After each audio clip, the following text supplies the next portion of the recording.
Welcome to episode one of Fake Space, where we get the story of the artists behind the most incredible fake frog art on the planet.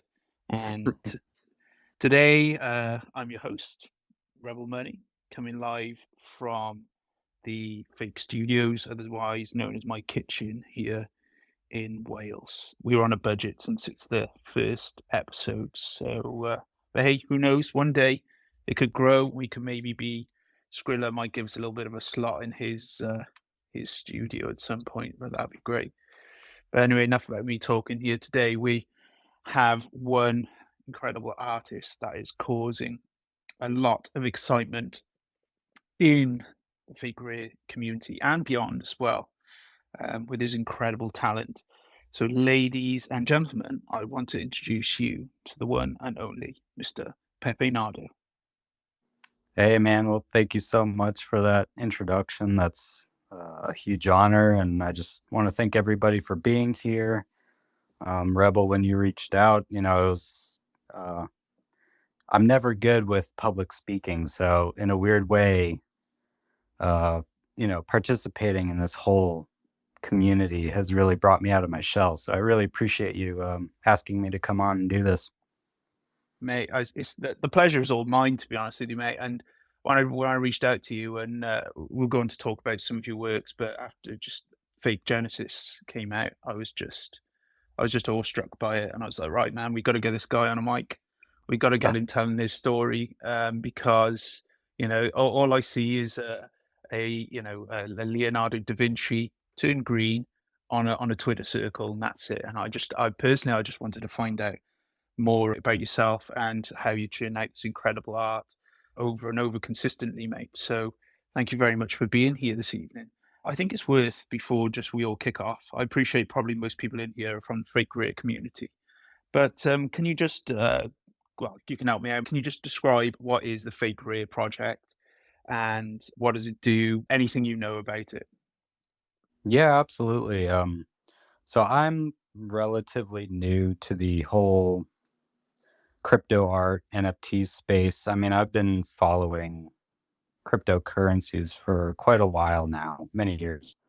Um, and I kind of had an idea of what the rare Pepes were doing. Um, so I think the fake rares are really a mature and informed response to things that occurred with the rare Pepes, especially with the recent sort of boom occurring with um, Pepes and just NFTs in general.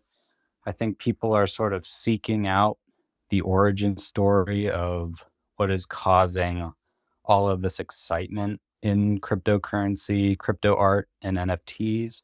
And Pepe is a undeniable force that is in front of all of that. So I sort of see fake rares as a response to the rare Pepes. It sort of picks up where they left off. And honestly, by chance, I sort of stumbled upon it. Um, you Yeah, know, let's hear a little bit about that backstory then. So how did you kind of get, well, it's in Bitcoin, it's obviously orange pilled, but I don't know, is it frog pilled or Pepe pilled, I guess?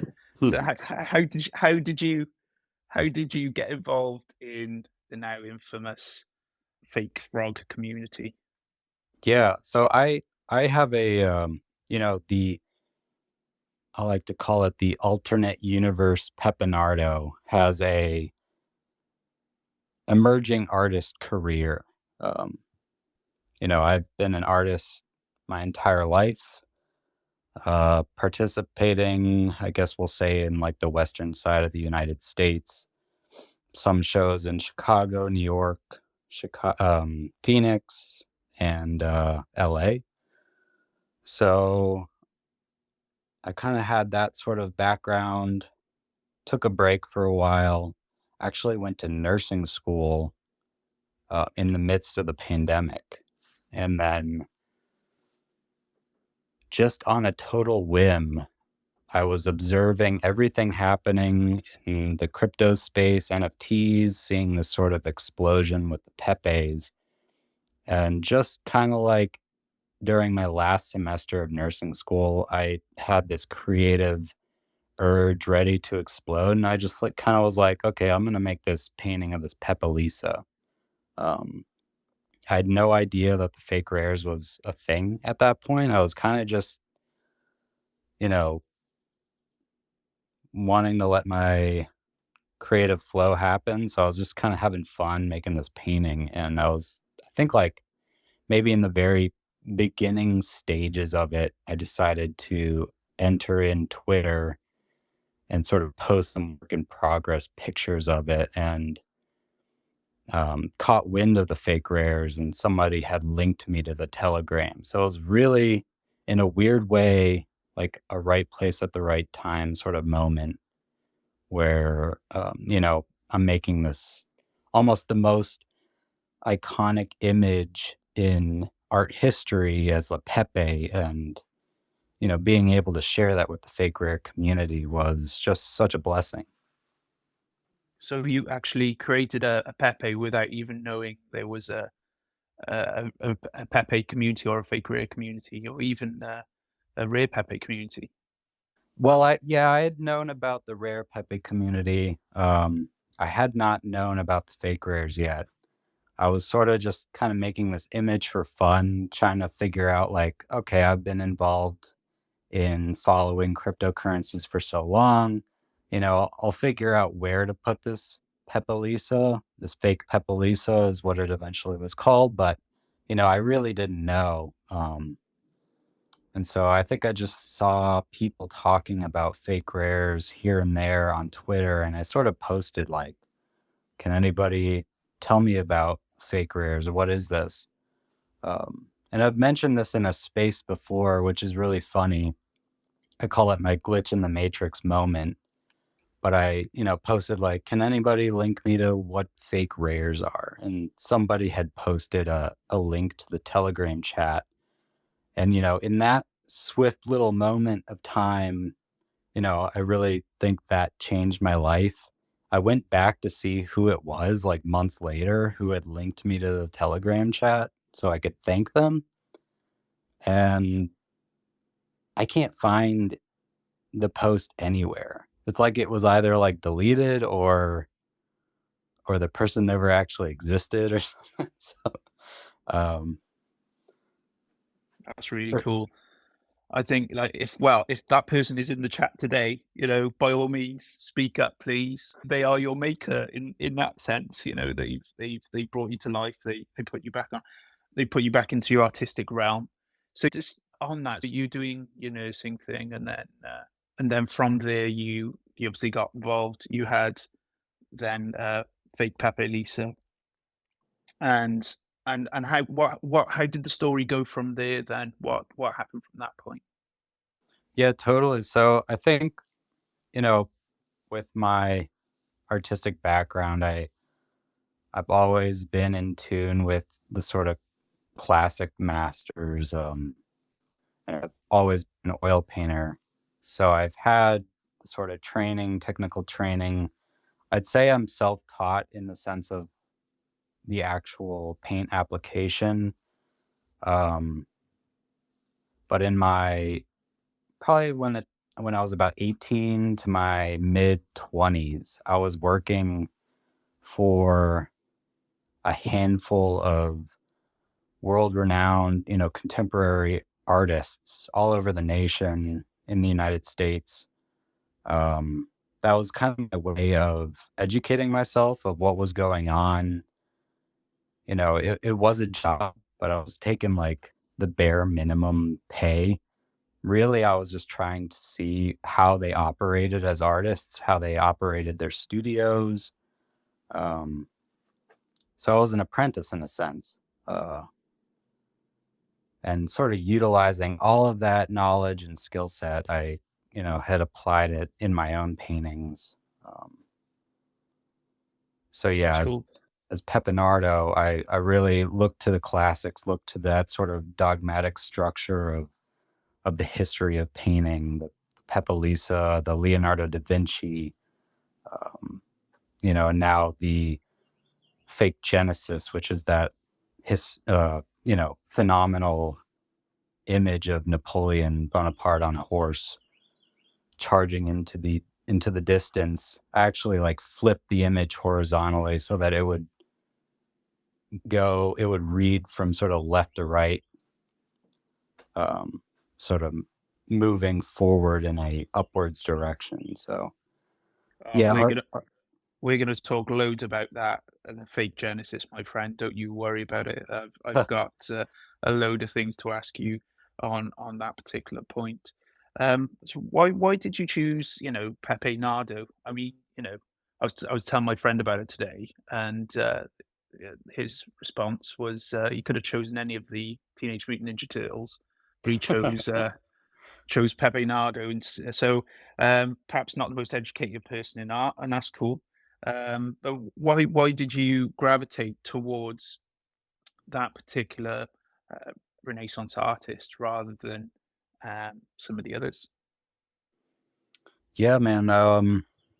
That's a great question. I honestly, I think I've always sort of looked up to Da Vinci in a way. I think he's kind of like the end all be all of artists who sort of started art and ended art all in one go.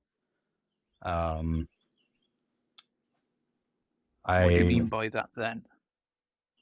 I think just the way that he sort of was able to draft and compose a human being in an image in a painting, sort of building up flesh with paint, you know, in that way, he sort of sealed his own fate as creating these images that would always transcend history. Um, so I've always looked to the Leonardo da Vinci works as if you can sort of replicate those in paint, that is your greatest teacher. That is your greatest mentor. So Pepenardo, was created in a way to sort of pay an homage to my appreciation to those works.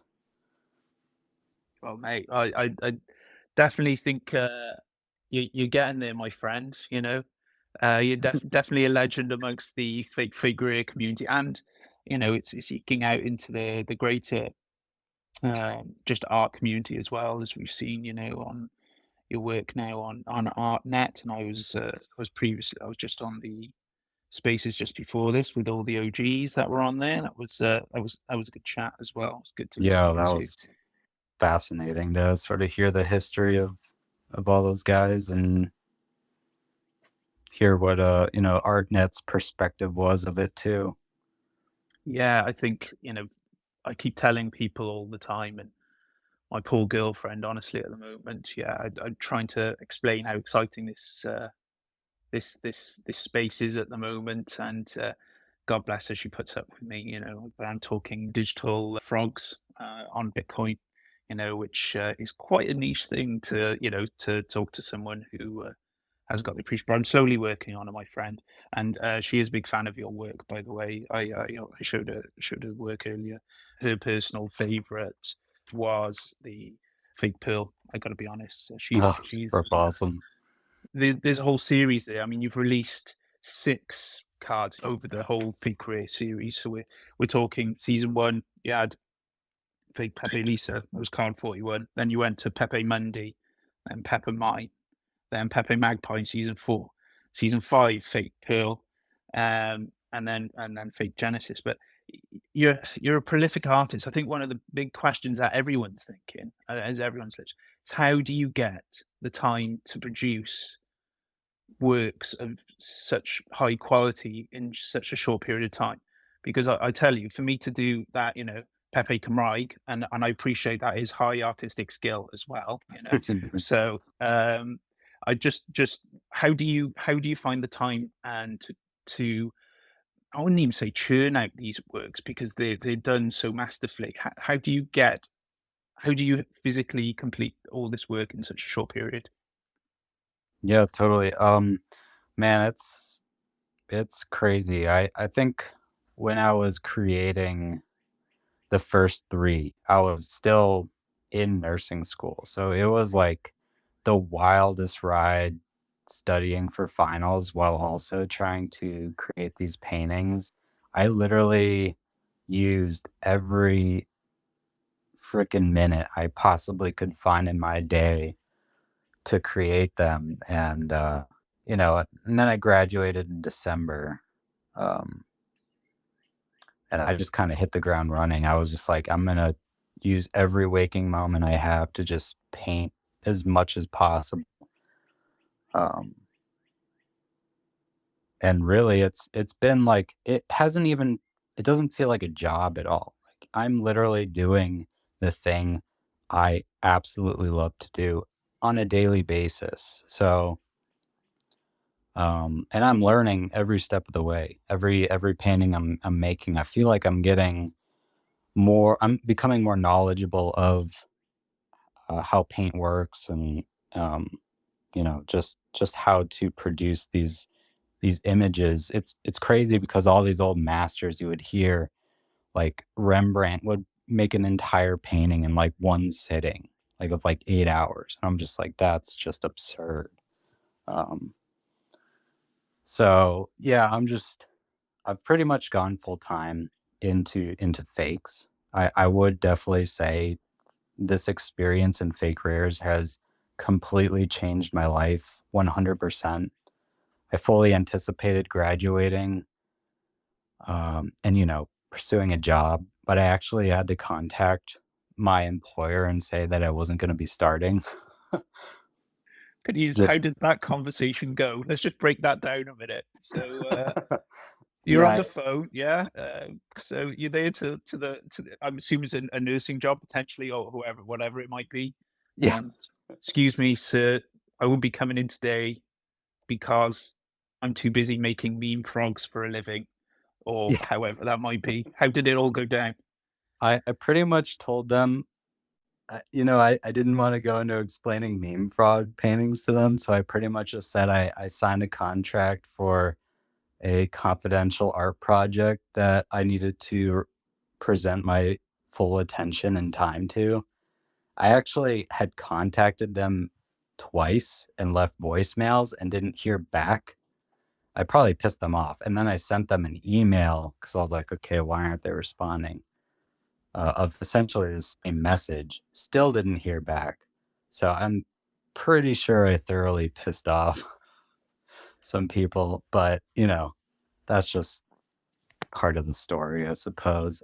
I try to be as cordial as possible. So Of course, my friend, but, when Pepe calls you, when La Faca yeah, Nostra, when they get involved and they have a contract on with you, which I'm sure, was for Bloods, no one messes with La Faca Nostra, by the way, for all those listeners out there. They must be paid for, things must be sacrificed for them. But when that happens, when that calling comes, when Pepe comes around the corner and you have to create for the masses, then that must have been a highly satisfying phone call. yes, it was in a weird way and incredibly liberating. Just because my entire art career, I was sort of like that. Not to romanticize it, but I was sort of that starving artist type of uh, image. Living sort of paycheck by paycheck, working for all these other artists every single day, and sort of expending all of my artistic energy on everybody else's art. And then by the time I came home, trying to produce my own work was just like such a treacherous thing. You know, and I've always had a passion for caring for others. That's why I sort of took a break and pursued nursing as well. Um, So yeah, that phone call was incredibly liberating just because I knew that in that very moment, the fake rares sort of gave me the opportunity to pursue my own work. and not have to worry about other people's art. I was making my own images, my own paintings. I was minting them and, sharing them with the world. So that That's was, incredibly such a I don't know. I There's just no way of describing it other than just like such an incredible blessing. So that's incredibly liberating, my friend, and it is the whole artist dilemma, isn't it? You gotta do what you have to do to eat, and then after that, then you just don't have any energy or any or your creative energy then has been sucked out of you, and all you want to do is chill at the end of it. It's having something like fake careers to focus on, and I think that you are not the only one in the community that has been, has been blessed by fake careers as well, who've yeah, come in and can make a decent living for the basically pay what they're worth and what artists are worth, and that's one of the many things that makes this such an incredible project. So with your images now, you've got. I just want to talk about some of the other images that you've got, some of the other pieces that you have. So you've got six in total. So yes, you take your inspiration mostly from the masters, I take it. yeah. Currently, I mean, I think you can also probably see in the sub assets that I've been creating. There's somewhat of a variety of styles and imagery, which I think are pretty in line with how I am as an artist in general. Um, but yeah, currently my work is very much influenced by the old masters and art history, um, which is sort of kind of why I transitioned to the X Nardo X name as well. Um, Why was that then? Why have you gone for the X? Now I did notice that, but I wasn't sure whether it was a temporary thing or a permanent name. yeah, so I think I just see that sort of Pepenardo, Xnardo, that letter X is a sort of like the that's the input, Pepe as the input is the factor of X. So I'm just interested in seeing how my imagery and my artwork sort of evolves over time. Um, utilizing these sort of old masters and Pepe as this formative starting point, and trying to expand outward from that. Yeah, I think it's a great starting point, isn't it? And I think what was Skrilla said was where collectors become artists and artists become collectors. In the point there, so everyone gets involved, cuts their teeth. Is an Yeah. incredibly close community, Yes, it is incredibly close. and supportive as well. If I have any questions, there's loads of guys on there. Indelible's always there. Skrilla's there. Fake Annie's there. Just to name a few of many that Yeah. happy to jump in. Yeah, on that real quick, I just want to say like the reason that this is all so successful and thoughtful, the fake rares and the sort of community occurring is because of the people involved. Um, I really don't think any of this could have happened for myself or for many others if it weren't for the people involved. And I mean that like from the bottom of my heart. Like even just entering in early when I posted like work in progress pictures of the Pepalisa, it's just phenomenal the like support that I received, but also like when I just was able to ask questions about like how the heck do I even use Xchain or XCP, like people just jumped right in to help. And yeah, like Skrilla, Indelible, Fake Annie have all been like super supportive and just incredibly positive through all of this. There's so many to name. I actually wrote down a list prior to this talk, just because there's so many people to thank, and you know, this community would not be what it is if it weren't for those people. Oh man, it is like that. It's like no other project, isn't it? It goes beyond an NFT project. It's more of a collective of creative minds that really just want to push the envelope forward, really want to create incredible new things, and at the same time, support each other along the way.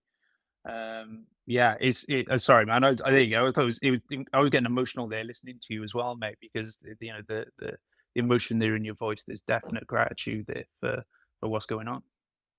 Yeah, really. I mean, I think that's what separates things happening on this sort of Bitcoin blockchain crypto art versus everything else that I've seen. This is like really artist made for artists, or creatives made for creatives. This isn't like something that's occurring for a corporation or something. And, um, instead of having one influential entity creating the imagery, you have hundreds of incredible artists, musicians, and just, people of various backgrounds. And I think that's what makes it so impactful and important. And I think that's what's going to solidify its place in crypto art history. I agree. Not just crypto art history, man. I think it's going to go further than that. I think it's going to be actually an art history as well. And it's funny. It's a decentralized movement, isn't it? It's crazy. It's built on Bitcoin, decentralized way of doing things, and it's a decentralized art movement, but at the same time, incredibly powerful and really really tough to stop. I want to go back to a little bit of your pieces, and in particular some of the Easter eggs that you've got in some of your artwork. At the moment, I can only spot a few. Funny enough, my girlfriend spotted Neo's desk, so I was gutted because I think you gave him a prize away on Twitter for that. Am I correct? Which one was that? Sorry, it cut out a I little bit. Sorry, that was for. I think it was for fake earring or fake pearl. Sorry. Oh, Um, yes. we had Neo's desk, and much like the Masters, and I did some research for this interview beforehand, and I found like even like Caravaggio in his Bacchus painting. You might know these. I haven't got a clue. I got to be honest. I'm a bit of a pleb when it comes to like old school art. But he had his face in the Bacchus picture, and then I'm going to brutalize and just butcher this name here, but Giotto di Bondone. I don't know. He hid a devil as well in the Sistine Chapel, which I think is quite brave as well. I think he was probably the Pepe artist of his time when when that came out. Talk to me about some of the Easter eggs that you've got in some of your paintings. It's not just incredible imagery as well. There's lots of meanings and subtle references all the way through.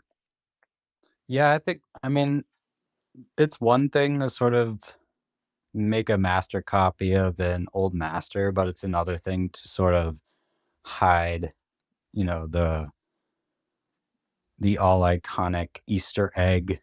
Like that's such a incredible modern term, I feel like, with I don't know if that like developed in like video gaming or something like that, but um, I think with these Pepes, adding the Easter egg is like the perfect thing to sort of engage a community, add the sort of secret hidden messages. So with Fake Pearl, the original image, it doesn't even have a hand present. So I used my wife's hand actually holding a just like a vitamin C pill as like sort of source image, and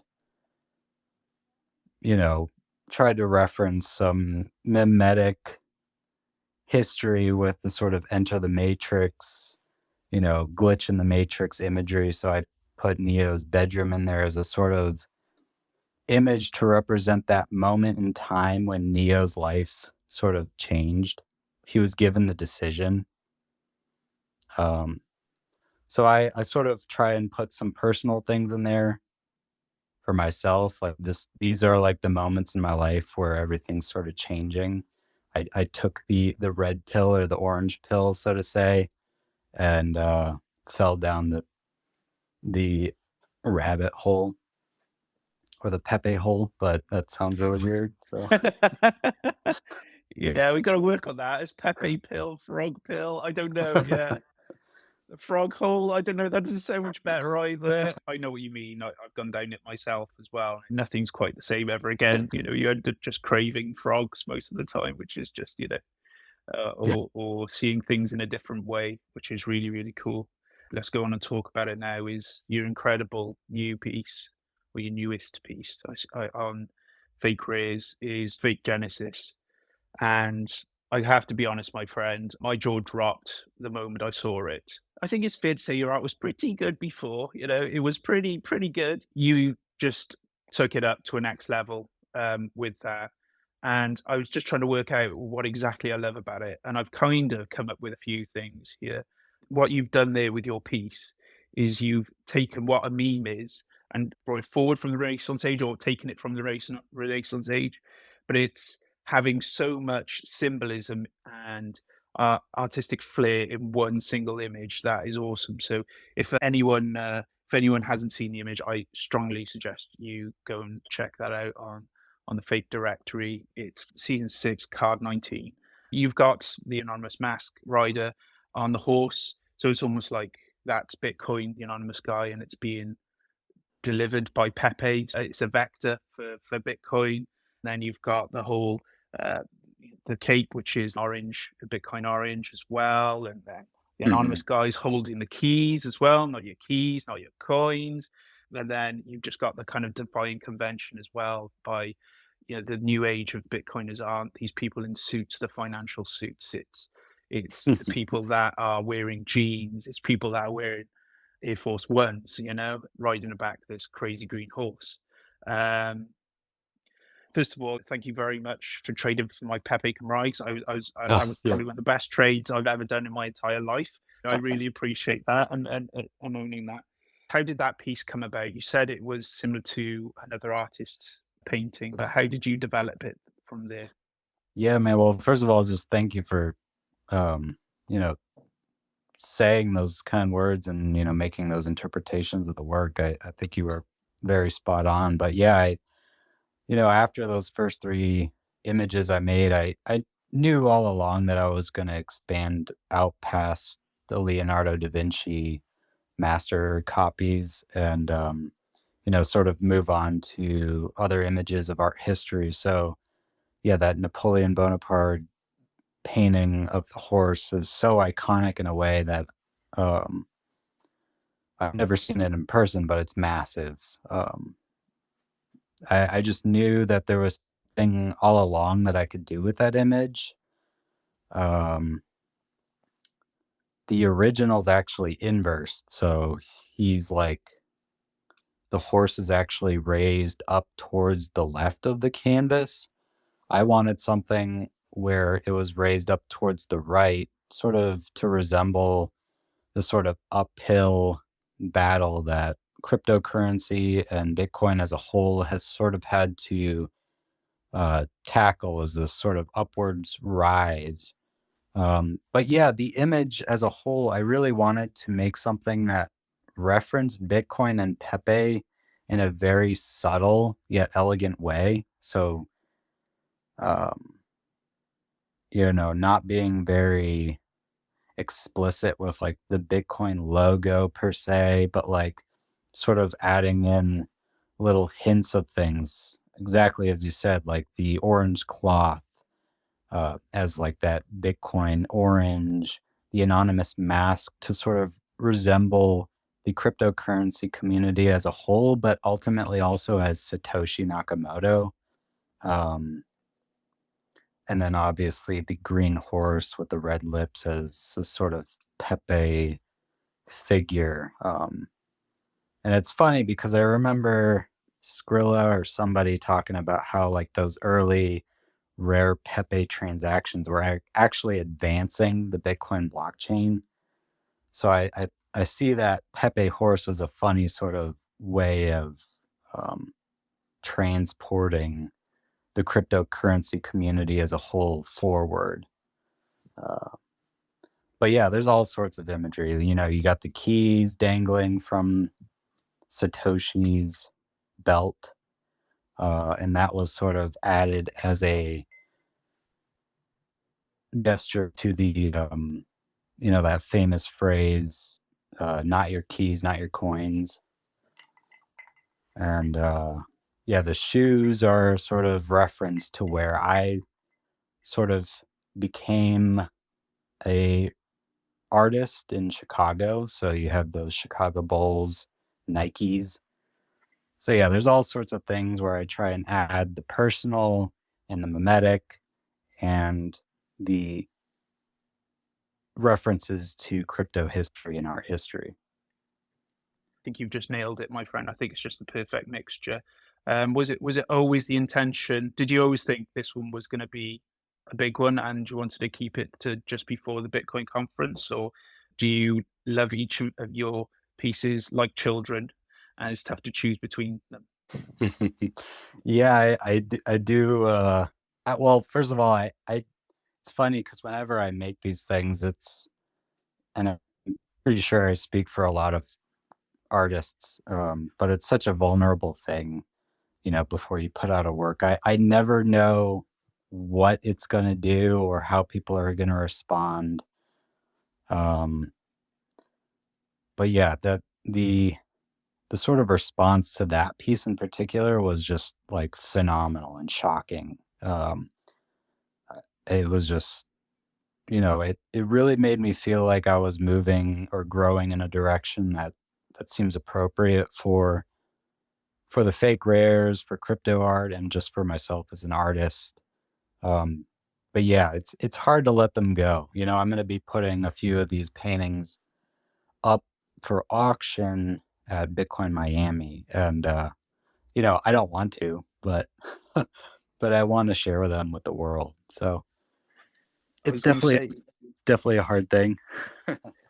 when you put so much time and effort, blood, sweat, and tears into a piece to see it out the door, then can be tough. Looking towards the future, you've got a whole lot of auctions going on. I believe Fake Genesis is it for sale or is it just up for viewing at the Bitcoin conference? So it'll be. I have to sort of work out the details, but it seems like it'll be up for auction through Scarce City via the Bitcoin Renaissance exhibition that's curated by Tommy at Mhm. the Bitcoin Miami, and at the same, or I think you know, the Fake Rare exhibition will also be occurring. I think they're going to be doing separate auctions at separate times, and I'm sure somebody can comment on that later. But um, Fake Pearl will be available for that other for the Fake Rare exhibition. That's right. You've got an exhibition at the Wynwood, I understand, where Fake Pearl will be available. But interestingly, Fake Lisa is not up for sale. Why is that? Yes, so I'll be exhibiting the fake Pepalisa, but it won't be for sale. I kind of want to hold on to those first three paintings as long as possible. I want to just be able to show those to as many people as possible. Um, so I think this fake rare exhibition will be a really good opportunity to, you know, share that formative painting with this community that I've come in to grow and love and, you know, share these experiences with. So yeah, that one's not for sale, and I have no plans to sell it at the moment, but in due time. Okay, well, there you go. That's going to be really well sought after piece. And then also now you've other things that you've got on the horizon. You're obviously very, very busy person now. Are there any new fake rares that are on the way? Any information you can give us on that, if possible? Yeah, so I'm always working on the next one. I have one in the works right now that mimics the sort of epic quality of Fake Genesis. It has that sort of subtle reference to the history of Bitcoin and also Pepe. And that's all I'll say about that because I sort of drafted this one. I always start my images in Photoshop to sort of collage things digitally rather than, by hand sketching. It just allows me to sort of rapid prototype things in, you know, various forms. So this will be the first image. This next painting I'm making will be the very first image where it actually does not reference a art historical painting. It's sort of just my own creation, but Ooh, it has this sort of epic narrative quality of fake Genesis, and I think I'm intending for them to sort of pair with each other. okay, that's interesting. Lots of juicy tidbits there, mate, about what's coming up there. So thank you very much for that.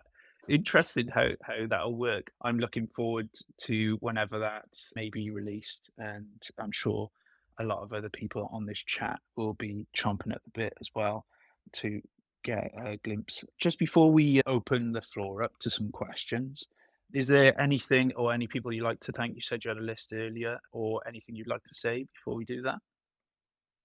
Yeah, I mean, I literally have probably 30 people on my list, so I'm not gonna it's funny because it again, none of this would have happened. Like all the people on this list are the building blocks, not just for me, but for like everybody involved.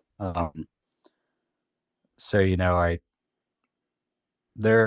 I've become such incredible friends with so many people on this community through this Telegram chat. It's so bizarre to me because I'm kind of a hermit in a weird way. I moved out to a very rural place. I don't really go out much.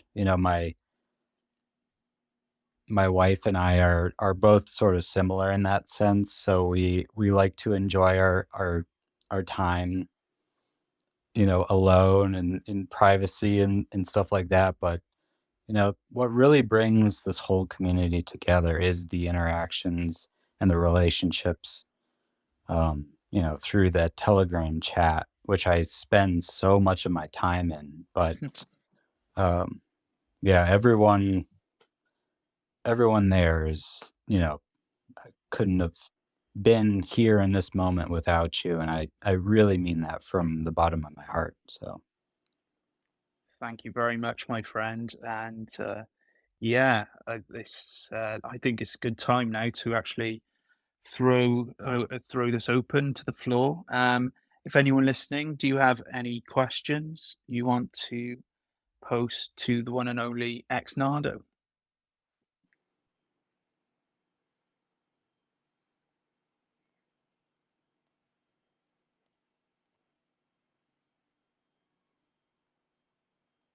Here we go. We've got Nouns Pepe.